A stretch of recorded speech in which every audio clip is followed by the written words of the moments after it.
Assalamualaikum warahmatullahi wabarakatuh.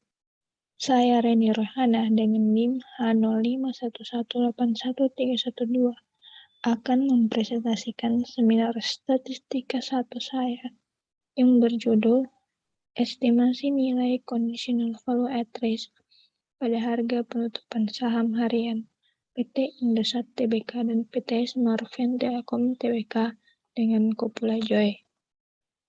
Di bawah bimbingan Ibu Anissa SSI MSI dan Dr. Nurtuti Sunusi SSI MSI dengan penguji Bapak Dr.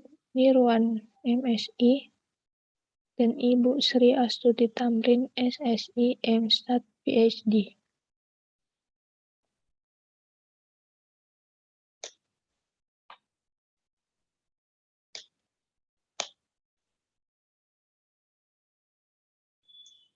Adapun dalam proposal penelitian ini terdiri dari 3 pokok bahasan, yaitu bab 1 pendahuluan, bab 2 tinjauan pustaka, dan bab 3 metodologi penelitian. Bab 1 pendahuluan terdiri atas 5 subbagian, yaitu latar belakang, rumusan masalah, batasan masalah, tujuan penelitian, dan manfaat penelitian. Latar belakang. Dalam masyarakat modern seperti sekarang, investasi telah menjadi lahan bisnis baru yang sudah banyak dicari dan dijalankan oleh banyak orang untuk memperoleh keuntungan di masa yang akan datang. Investasi adalah cara yang dilakukan seseorang untuk memperoleh keuntungan di masa yang akan datang yang didasarkan pada ekonomi dan keuangan. Investasi yang cukup populer, khususnya di bidang finansial, adalah investasi di pasar modal. Bentuk umum dari investasi di pasar modal adalah saham. Berinvestasi dalam saham memiliki risiko tertentu dan harapan setiap investor adalah mendapat return sebesar-besarnya. Oleh karena itu, untuk mengukur risiko tersebut, diperlukan metode yang akurat sehingga manajemen risiko dapat lebih terkendali. Salah satu alat ukur yang populer dalam mengestimasi risiko saham adalah Value at Risk atau VAR. VAR merupakan metode pengukuran risiko yang mengestimasi kerugian maksimum pada tingkat kepercayaan tertentu. Namun, VAR memiliki kelemahan, yaitu VAR tidak memiliki sifat subadiktif.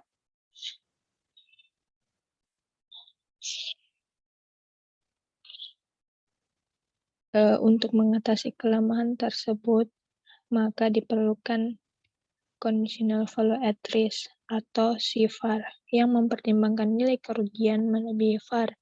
Nah, keunggulannya itu dapat memberikan informasi seberapa besar kemungkinan terburuk yang mungkin terjadi yang tidak diatasi oleh VAR. Pada pengukuran risiko biasanya menggunakan pendekatan variance covariance yang diasumsikan berdistribusi normal.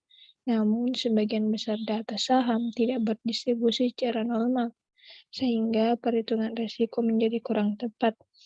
Oleh karena itu, untuk mengatasi masalah tersebut digunakan suatu metode yaitu Kopula. Kopula pertama kali dipopulerkan oleh seorang matematikwan bernama A.B. Szkalar pada tahun 1959. Kopula merupakan suatu fungsi yang dapat menggabungkan beberapa distribusi marginal menjadi distribusi bersama. Beberapa penelitian sebelumnya yang telah mengaplikasikan Kopula, Suhra dan kawan-kawan tahun 2015 mengestimasi value at risk return portfolio menggunakan metode Kopula. Pratiningsi dan kawan-kawan 2020 menggunakan Kopula gambar untuk mengestimasi value at risk dalam pembentukan portofolio bivariat dengan menggunakan korelasi Kendall-Stau, di mana hasil yang diperoleh menunjukkan kerugian yang melebihi tingkat VAR yang mungkin dialami suatu hari ke depan. Hidayat 2019 menggunakan Kupula untuk menganalisis asuransi pertanian berbasis indeks cuaca. Hasil yang diperoleh menunjukkan dependensi terbaik itu menggunakan Kupula Joy. Kupula Joy adalah salah satu kupula Archimedean yang paling populer yang awalnya disusulkan oleh Joy pada tahun 1993. Kupula Joy bersifat asimetris, memiliki ketergantungan ekor atas. Kelebihannya itu mampu menangkap dependensi pertel yang kuat. Dalam mengintroduksi parameter Kupula Joy digunakan nilai korelasi Kendall-Stau. Korelasi Kendall-Stau ini merupakan metode dalam pengukuran dependensi kupula. Studi pendahuluan pada data harga penutupan saham harian PT Indosat dan PT Smartfren Telekom Tbk menunjukkan bahwa data tersebut tidak berdistribusi secara normal, tidak terdapat efek autokorelasi, dan memiliki sifat asimetris. Nah, berdasarkan latar belakang tersebut, maka penulis melakukan penelitian yaitu mengestimasi nilai conditional value at risk pada harga penutupan saham harian PT Indosat Tbk dan PT Smartfren Telekom Tbk dengan Kupula Joy.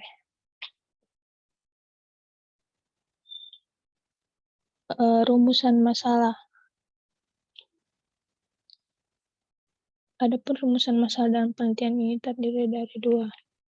Pertama, bagaimana mengestimasi parameter Kupula Joy menggunakan korelasi Kendall-Stau pada harga penutupan saham harian PT Indosat dan PT Smartfren Telekom Tbk. Dua, bagaimana nilai resiko yang diperoleh dari estimasi SIFAR menggunakan Kupula Joy pada data harga penutupan saham harian PT Indosat dan PT Smartfren Telekom Tbk.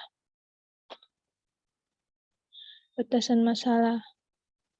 Pertama, fungsi distribusi Kupula Joy menggunakan dua dimensi. Kedua, estimasi parameter Kupula Joy menggunakan korelasi Kendall-Stau. Berdasarkan rumusan masalah, maka tujuan penelitian ini terdiri atas dua, yaitu memperoleh estimasi parameter Kupula Joy pada data harga penutupan saham harian PT Indosat dan Smartfren Telekom Tbk.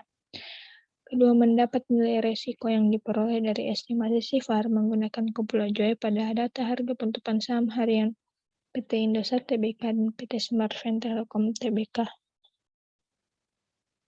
Adapun manfaat penelitian yaitu menambah wawasan dan pengetahuan dalam bidang statistika mengenai perhitungan SIFAR menggunakan Kupula Joy, memberikan informasi bagi investor sebagai bahan pertimbangan dalam berinvestasi terkait perhitungan SIFAR menggunakan Kupula Joy. Hasil penelitian dapat menjadi bahan referensi untuk penelitian selanjutnya. Bab 2 tinjauan pustaka terdiri atas 8 subbagian, yaitu investasi, return saham, risk, uji normalitas, uji autokorelasi dan heterokedasitas, Kupula Joy, dan conditional value at risk. Selanjutnya bab 3 metodologi penelitian terdiri atas 4 subbagian, yaitu sumber data, variabel penelitian, dan tahapan analisis data. Sumber data. Data yang digunakan dalam penelitian ini merupakan data sekunder yang diperoleh dari www.financial.yahoo.com, yaitu data harga penutupan saham harian PT Indosat dan Smartfren Telekom periode 11 Maret sampai 10 Maret 2020.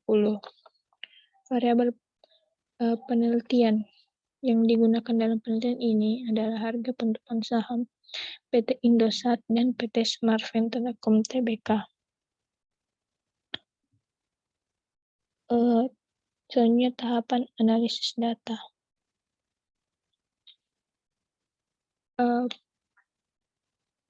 Tahapan analisis data yang akan dilakukan penelitian ini, yang pertama mencari data, selanjutnya menghitung nilai return. Setelah itu menguji normalitas data. Jika data berdistribusi normal, maka kembali mencari data. Jika tidak, dilanjutkan dengan memeriksa autokorelasi dan heterokedasitas. Jika terdapat efek autokorelasi dan heterokedasitas, maka dilanjutkan mencari data. Jika tidak, dicari nilai koefisien korelasi Kendall. Selanjutnya, mengestimasi parameter Popula-Joy dengan nilai korelasi Kendall yang diperoleh pada tahap sebelumnya. Selanjutnya, menghitung nilai VAR menggunakan metode simulasi Monte Carlo yang diperoleh pada tahap sebelumnya. Selanjutnya, mengestimasi si VAR menggunakan nilai VAR yang diperoleh pada tahap selanjutnya. Dan yang terakhir itu melakukan interpretasi hasil. Berikut beberapa dapus yang saya gunakan dalam proposal ini. Sekian presentasi dari saya, terima kasih.